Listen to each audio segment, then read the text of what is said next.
मेरे प्यारे दोस्तों, आप लोग का स्वागत है मेरे प्यारे चैनल माँ भवानी लोक संगीत पर। मैं एक बहुत प्यारा सा शिव भजन गीत लेकर आई हूँ, आप लोग सुने। अच्छा लगे तो चैनल को सब्सक्राइब, शेयर, लाइक, वीडियो पूरा जरूर देखिएगा। गौरा कहे भोला रहब नहीं साथ, तो हूँ बड़ा कंगाल। गौरा कहे भोला रहब नहीं साथ, तो हूँ बड़ा कंगाल। अरे इतनी बचन जब सुने भोलेनाथ, उहो बोले ललकार। इतनी बचन जब सुने भोलेनाथ, उहो बोले ललकार। देखली गौरा तोरे नैहर के चाल, कहे कहेलु कंगाल। देखली गौरा तोरे नैहर के चाल, कहे कहेलु कंगाल। गौरा कहे भोला रहब नहीं साथ, तो हूँ बड़ा कंगाल। गौरा कहे भोला रहब नहीं साथ, तो हूँ बड़ा कंगाल।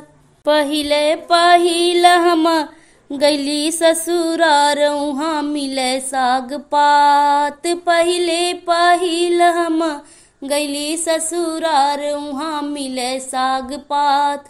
खाए के मिलल करे मुँह का साग, देखी पिटैली कपार।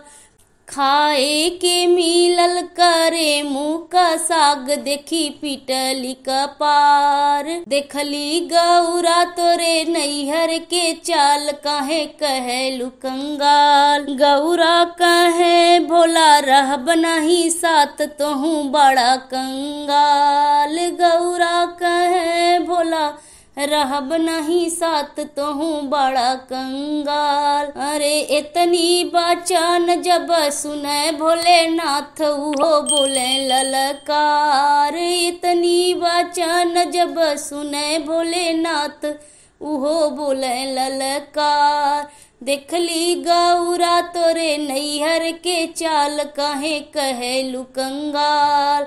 पहिले पहिल जब गैली ससुरार, उहाँ मिलल टूटी फूटी खाट। पहिले पहिल जब गैली ससुरार, उहाँ मिले टूटी फूटी खाट। सूते के मिलल जमीनी तिरपाल, देखी पिटैली कपार।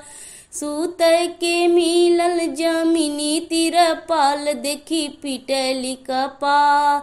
देखली गौरा तोरे नैहर के चाल, काहे कहेलु कंगाल।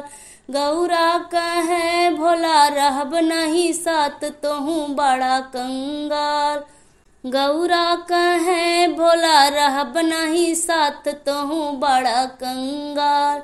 इतनी बचन जब सुने भोलेनाथ, उहो बोले ललकार। इतनी बचन जब सुने भोलेनाथ, उहो बोले ललकार। देखली गौरा तोरे नैहर के चाल, कहे कहेलु कंगाल।